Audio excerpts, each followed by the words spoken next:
What's good, party people? This is According to Woods, and I have the honor of having a LFA Strawweight Title contender, Vanessa Little Monster Demopoulos.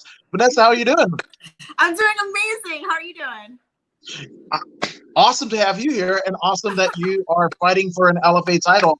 Having seen your last fight with Loveth Young and what a barn burner it was, it seems pretty apropos that you're fighting for the title. Yeah, I mean that fight was absolutely insane. So I'm super honored to be fighting for this title right now. Yeah, so obviously it's going down July 17th on UFC Fight Pass. Um, there's no fans in attendance. Have you kind of thought about that in terms of like your game plan? Yeah, and I almost kind of I don't want to say I like it better that way because I'm a natural entertainer. Like if you see me, I'm wild, I'm crazy, and I love the fans, but without the fans there, it's almost gonna be maybe better, because then that way, like, you don't hear the cheering, you don't hear the boos, you can actually hear your coaches.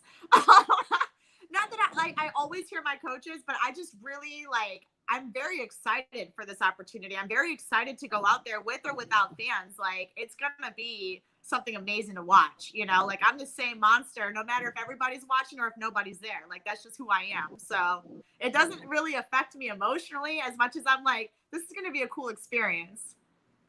Yeah, 100%. Now, my goodness, that fight with Loveth Young. I mean, what did you learn about yourself? Because I mean, if the situations were reversed, she would be in the title contendership a fight, right? So, what Absolutely. did you learn about yourself having overcome adversity in that fight? Because you got caught. I mean, within the first couple minutes of the fight. What did you learn about yourself? Through that performance. Yeah, that was a hell of a performance. And being in there, you cannot duplicate situations like that. You cannot replicate situations like that in the gym ever. You're just never going to be in a situation like that in your life that you're just going to simulate. So it's in those moments that you find out what the fuck you're made of. And for me, like, I've actually been through situations like that in my life before, believe it or not. And, not out of replication or simulation of any sort. Like, that's was my life growing up, was overcoming hard ass shit. Like, a lot of people don't know my backstory, but I was a homeless drug addict teenager, which is crazy. But it's like, I had guns in my face. Like, I've been beat up in the streets. Like, I've been through these situations before. So when I step into the cage, I don't really feel like there's anything that I haven't been through emotionally to be able to overcome. And my face got completely wrecked. If you see the after pictures of my face, it's like the day after, it was absolutely intense. But I had been through a fight like that before with Caitlin Chikagian back in 2014, where it was a 3-round banger. And Caitlin Chikagian she's fought 135 in the UFC. She's currently a flyweight. So it's like, the fact that I went 3 rounds with her and she was just eating me up from the outside, like, that girl is so tall, Golden Gloves boxer when she was a teenager. Yeah, I didn't really know much boxing back then, and my stand-up wasn't really all that great. So I've been through that, and I had overcome that. So being in there with Loveth, it was very eye-opening for me to be able to see those situations and just have confidence in, like, girl, you've been here before. Like, let's just get this shit done. Like, you know what you need to do. Like, you ain't quitting anytime soon. So let's go. 100%. And again, it's pretty apropos that you're fighting for the title after that performance, because I mean, that was you. I mean, you could pretty much say that was a championship level fight. Hell yeah, it was. Absolutely. No, that fight could have very easily been a title fight, a pay-per-view event. Like, that was a banger. A banger in the hangar. Funny enough. A banger in the hangar. Hey. Here you go. There's probably some rapper on SoundCloud that is probably listening to that and using that for the next track. So I don't know. Kudos to you. We'll let them know. If they didn't know before, now they know. There it is. Now, touch on your background because I myself didn't know that about you. We see, what you put out in terms of being strong and confident and what have you, but I didn't know that about your past. Was that something that led you to, combat sports? You're a purple belt in jiu-jitsu. Were those accumulation of experiences the thing that kind of made you turn to, basically figuring out how to defend yourself? Yeah, I'm a brown belt in jiu-jitsu, and Brown belt. hey, I've earned that title. I've earned that. My past is insane, and I feel like a lot of it was circumstantial, and the reason I am how I am on my social media, the way that I like to communicate with people is because I've been there. And because I do understand what it's like to feel like you are nothing and to have people tell you that you're nothing and to literally actually be in a situation where you don't have anything and you kind of don't really matter. Like, I see people who live on the street sometimes and it's like, I'm very humbled because I'm like, that could very easily have been me, like one wrong turn, one wrong situation. You said if the judges had scored things differently, I wouldn't be in title contention. Well, a long time ago, if I hadn't made certain decisions in my life, I wouldn't be where I am today. And I'm very grateful for the details of life that I've had to trudge through and go forth with, because, man, if I didn't come from that, I just don't know who I'd be today, and I just want to impact so many people. And it's because I've been there, I've just been down. I've been all the way down, my darkness is why I shine so bright. And I'm just grateful for it. I'm just really grateful for where I came from and who I used to be, because it's the reason why I can be all of who I am today. Like, I don't care what other people's opinions ever are, because they don't know where I came from. They don't know my true intentions and what I've overcome.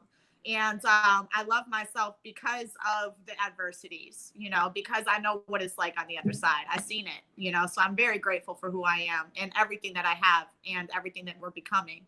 And this championship is just one more of those things along the way. No, absolutely. Now, speaking about your road to the title, you have a pretty interesting approach in the sense that you cross-train in a couple of different gyms. You do your jiu-jitsu training out in the Orange County section of California. You mix it up at Black House MMA, also Saxon Muay Thai out in the Valley area of Los Angeles. Was that something that you kind of knew in your career that you want to get a couple different looks, or was that just like, hey, this vibes, I'm going to go here. I drill well with these people. There's a lot of people here in my size range that I can spar with. Like, tell me about that. Yeah, it's crazy because I feel like I'm all of Greater LA. Like, I'm literally from top to bottom.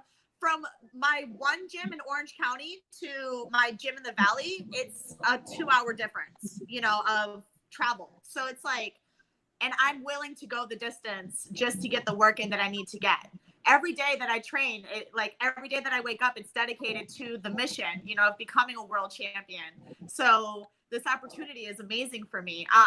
Living in Ohio, I think kind of helped to prepare me for this, because my work was in Cleveland, Ohio, and I trained in Columbus, Ohio. And those are 2 hours away from each other. And I spent a lot of time traveling the country. I moved a few different times. I had lived in Florida. I lived in New York. And in New York, that was crazy, because the gym was an hour away from where I lived, so you had to get on the train and then go there and then walk a certain distance and then get to the gym and then sleep on the mats and then go to another gym and, just to get all the training in that we needed to get. So this is not a lifestyle that is uncommon for me. This is how I've always lived. I've been dedicated to training for the last 10 years of my life. And I've always been willing to go the distance because I saw it as an investment in the future. Everything that I do is for the vision and for the mission and the purpose. And we're living it. We're here. That is it. We're here. And when you have a vision, it's a vision quest, right? You there are certain things that kind of come in the way of it, but like the solitary vision is absolutely true and fortified, and it's something that you prove every day. Thank you. Absolutely. Now, Dave Denkin, obviously the Denkin family are legendary in mixed martial arts. He's a lead inspector for the California Amateur Mixed Martial Arts Organization, better known as CAMO. But he chimes in and asks, are you involved in any outreach programs helping others through what you went through? Yeah, I'm not currently, but I use social media as a platform to be able to enlighten others on situations, and just show them that it doesn't matter who you are, where you come from, that you can overcome adversity and you can become more through your situations. And I use social media a lot. So if you guys follow me on Instagram, like I'm all over it. And I don't speak out constantly because, like it's my social media. I'm just living life. But I do, like, when I get in it, I'm deep in it, and it's coming from the heart every time. So, yeah, that's what I do currently. Post this fight, like, I'm very single-minded focused, and, like, I'm in it to win it right now. But we're setting up seminars in the future. I would love to be able to go around to gyms and do public speaking, and kind of help these people just understand. Like, I mean, if you're in a gym, you're around a cast of characters. We don't walk in there getting punched in the face and getting our limbs ripped off because we had it easy, right? Or maybe you did and you want to experience some adversity. But I think that would be a really great starting point for me, and then just being able to kind of help people from there. So there is a game plan to be able to help people, but fighting for me is bigger than just me going in there and fighting. I fight for everybody who didn't know that they can fight. I fight for people who they need somebody to fight for them, and that's what I'm here for. Like, we're all in this together, and I speak on that constantly. But fighting for me is creating a platform of significance so that I can eventually outreach to these people and help them and let them know that it doesn't matter who you are, you can make it. That's brilliant, and it's pretty. I mean, Shaman Steve says champion only, and you've got a championship mindset. Regardless of what happens in your life or where you take it, it's that mentality. And the constant striving to become successful. That's what matters overall. Thank you for that. That's huge. It's my life. Now, talk to me about your opponent on this night for July 17th. What do you know about her, and kind of how she trains, or does that even factor into what your game plan is? Yeah, I'm surprised I even know her name, to be honest with you. So that the type of athlete that I've always been leading up to this point is I don't give a fuck who it is. Like, we're in it. I mean, I've been training, I'm always doing my thing, and I don't pay attention too much to my opponents, not to take away from them. I respect them. They are stepping into that cage with me. They are skilled, but I know she trains hard. She's a fighter. She's a gamer. She's tough. She wants it too. Obviously, she stepped up to the plate. She's coming down from 125. She's never fought at 115 before, but she's 4-0. She's undefeated, and she's earned the shot at the title, right? So give her that respect. But in the same regard, it's like, I got to do me. I can't be sitting there thinking about somebody else day and night. Like, I got to focus on what I got to do, right? So I'm about to step in there and do what I got to do. But I know that as far as she's concerned, she's tough. She's coming in. She's bringing it. I mean, nobody fucking walks into that cage thinking that they're about to go down. So she's a full-rounded MMA fighter. She's an MMA fighter. She's an MMA fighter who's tough. And she's got great cardio. I know that she ran like some sort of track and field or something that was like a really difficult type of track and field when she was in high school. So she knows how to bring it. She knows how to overcome adversity as well. Yeah, and to get to 4-0, I mean, half of that cannot be denied or kind of attributed to tin cans or paper bags. You get there. Yeah, her last fight was a banger. So she fought on the same card as me for LFA as well later on in the night. I don't know if you got to see it or not. You were there, but yeah. On the I guess the Postlands, right? After the Emmers card. Yeah, she fought Lisa Malden, And she beat Lisa, and Lisa's fucking tough. Lisa comes from Team Oyama. You know, that's a hell of a good camp. It's a hell of a good school. Lisa's got great Muay Thai. So, and Sam beat Lisa. So I know Sam's tough. You know, I know that, you know, I know she's going to bring it. I know she's working hard. So she's probably working harder than she's ever worked in her life for this title fight. And I'm ready too, you know, so that, but like, that was like one that I saw that I'm like, okay, like she's game. Let's go. There you go. Yeah, absolutely. But again, they're chiming in on because a lot of people who know you, you know, you're kind of blowing people's minds in terms of like what you experienced, you know, before you even started fighting. You know, Dave Denkin again is like your story is very motivational to others and showing how you can turn it around, especially women, you know, who might have gone through similar experiences. Thank you. I mean, this is so huge to me, you know, and I'm really glad that we're talking about it because I feel like, and I mean, I could be wrong, but I feel like I get stereotyped a lot, you know, because I am an entertainer, you know, and I am super bubbly and super happy and super energetic all the time. And that shit's real. It is real. It is who I am. But I feel like a lot of times people just see a pretty face, you know, they see a pretty face, they see a bubbly personality, and they just kind of write it off as some silly chick. And I am in a lot of ways, but it's because I know myself and it's because I have that confidence that I can carry this type of an attitude with me because I don't give a fuck about anybody else's opinions of what they think that my life needs to look like to them because I've been on the other side. I already know what it's like to be tough, to be rugged, to be rigid. You know, I don't need to be some fighter walking around with a chip on my shoulder. I've had a chip on my shoulder. I lived with a chip on my shoulder. You know, like I don't need that shit in my life no more. Like I choose to be this amazing person who wants to be happy and positive every day. And because I choose to smile, I feel like people kind of take it like, oh yeah, like she doesn't take anything seriously. And it's like my whole life has been serious, you know, like I'm just here to enjoy it at this point. Enjoy the process, love everything that I am, and keep moving forward for more. Yep. Shaman said, Steve says he loves your vibe and you've definitely gained a new fan and that he knows thyself. So that's pretty amazing, you know, when you get feedback, you know, obviously you know why you fight, but then when you have people that kind of harness, you know, themselves to you, and you know, much to what you were saying about, you know, kind of being the voice of the voiceless, so to speak, you know, you may step in the cage alone, but you're literally bringing like a litany of different energy and people that are just like they want something, you know, really good, and you are their canary in the coal mine. Oh man, I love you. Thank you so much, you guys. This is amazing. I appreciate that. That's life right there. Like, and we're all in this shit together. You know, this dope. Yeah, absolutely. Now, Dave Denkin is wondering about the last name and your Greek heritage. You are, in fact, Greek, right? Εγώ τα ξέρω τα ελληνικά μου.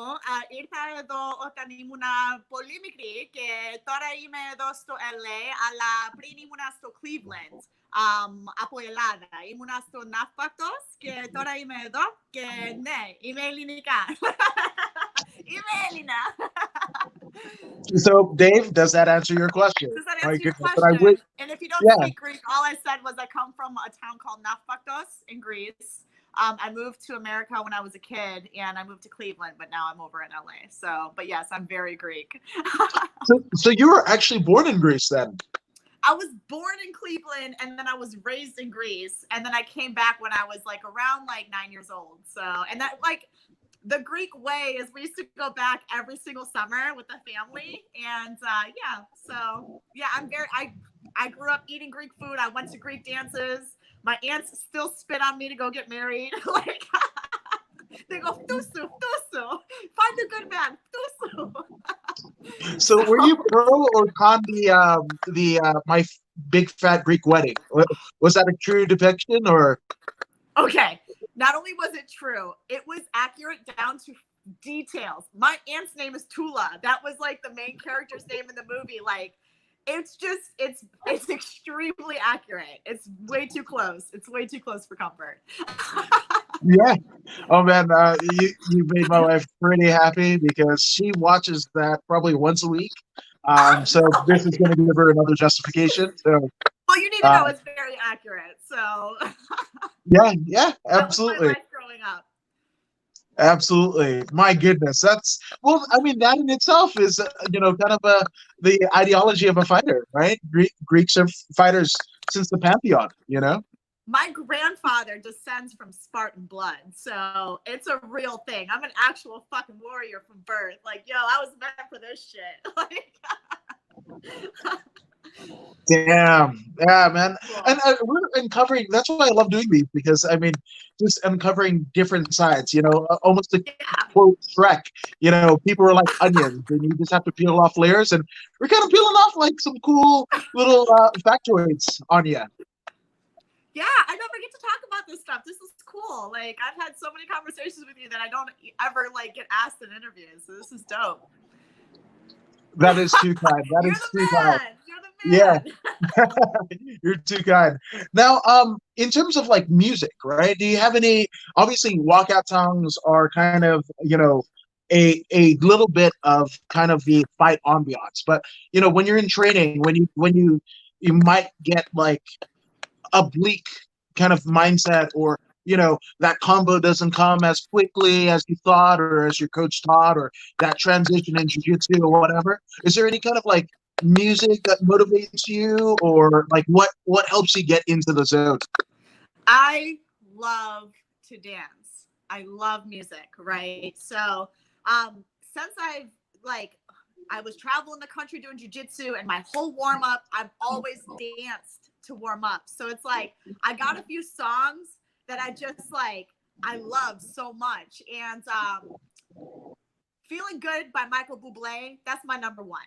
Like, I start off with that, I get my body nice and loose, and "Fly" by Nicki Minaj is a dope one.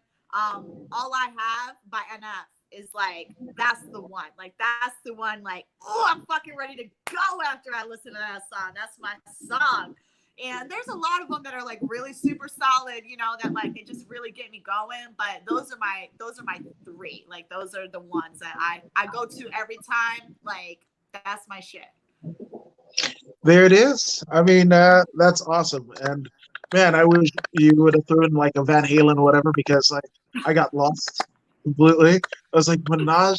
I think I've heard that name, but Oh I'm my gonna show my age gosh. here. Yeah, sorry, so sorry. Yeah.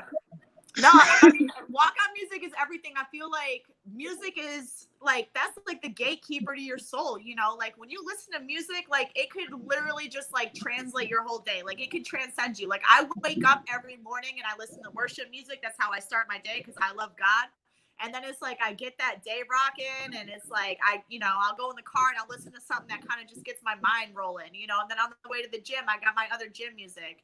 When I'm running, I like dubstep when I'm running, because it's just like a constant rotation of beat, like, and I don't have to think about nothing. So yeah, music is everything. Like, that's a big one. That's a big one. That's brilliant. That's brilliant. Now, obviously, you keep yourself fit, right? But I mean, is there any like thing that you're looking for past the title fight? Is there a victory uh, meal that you're like, damn, like let me chew on that steak or whatever? What is it? What is that cheat meal? Oh man, you know what?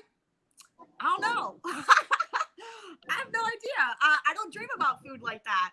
And I think for me, like, I love food so much that it's like I enjoy whatever is in front of me.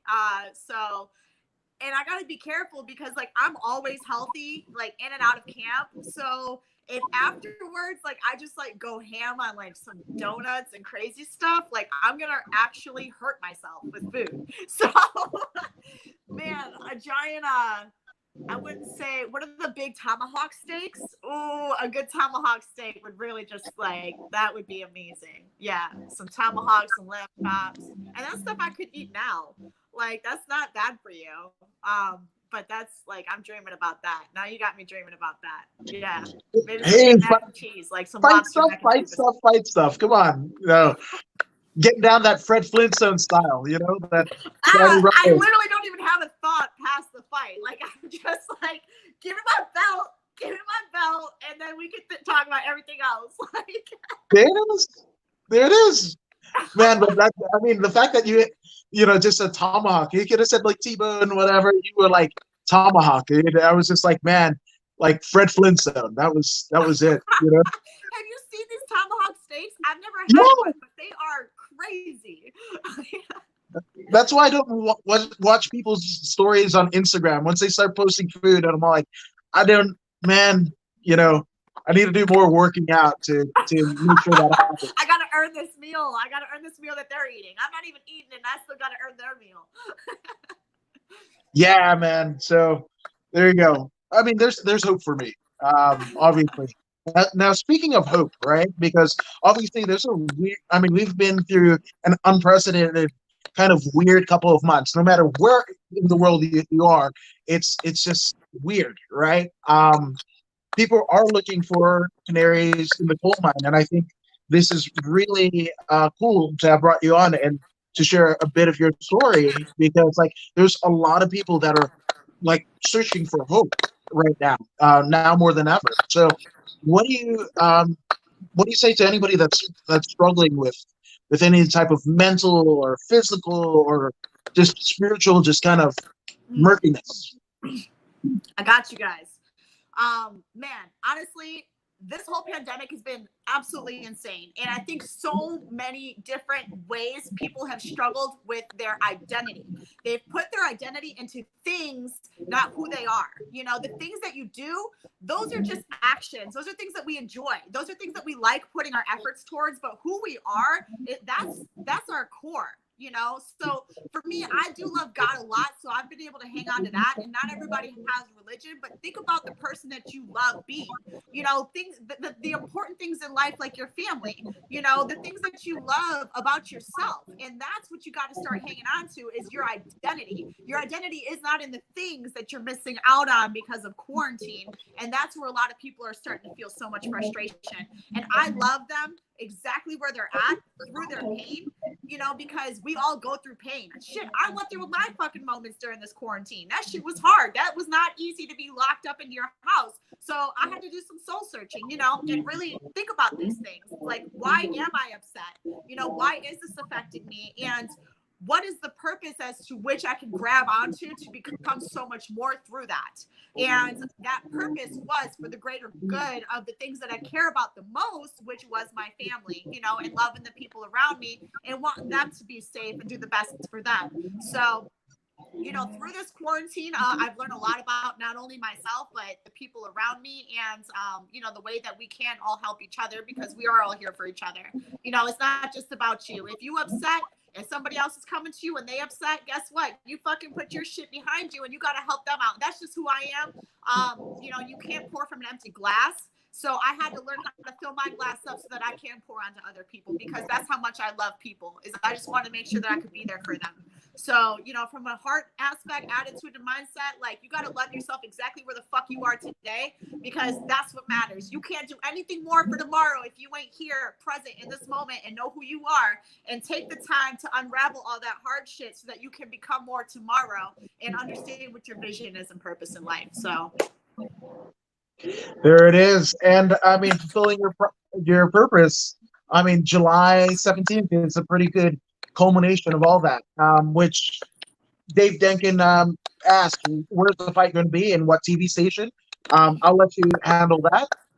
The fight's going to be in South Dakota, and everybody will be able to watch it on UFC Fight Pass. Get it online, download the app on your cell phone. You can watch it wherever you're at, and UFC Fight Pass, LFA, I believe it's LFA 83. So, but man, it's going down July 17th. July 17th, UFC Fight Pass, LFA. Watch that shit. Damn right. I know I will. They just had an amazing Invicta card last night. So, I mean, you know, the power of women's MMA is very strong, and I want people to see that. Absolutely. Now, I'm excited. I'm very honored. I'm very honored to be able to fight for the championship belt. You know, this is not only going to make a huge impact in my life, but it's going to be able to kind of push things forward so that I can help impact other people as well. So it's more than just me, it's all of us. We're all in this together. We all fight for different reasons. I just get to be the one who steps in the cage. 100%. I couldn't have said it any better myself. That's awesome. That's awesome. Now, obviously, you step into the cage alone, but there's a litany of people that have helped you to this particular moment. So let's get some shout outs out of the way. Yeah, right now, Elite Sports has really been helping me so much. Always ready meals. Like, my weight cut is on point. So do you guys need to see some biceps? Because these biceps right here, they're rocking. Weight's good. Always Ready Meals got it together. And, Hustler's always been a huge sponsor of mine. I am a stripper when I'm not in quarantine, which has always kind of been nice through this quarantine that I got to fight full time and not worry about dancing. But Hustler in Las Vegas is a huge sponsor of mine as well. And they help me through the fight game. Black House MMA and all my coaches, all my teammates. I can't do it without them. Excellent.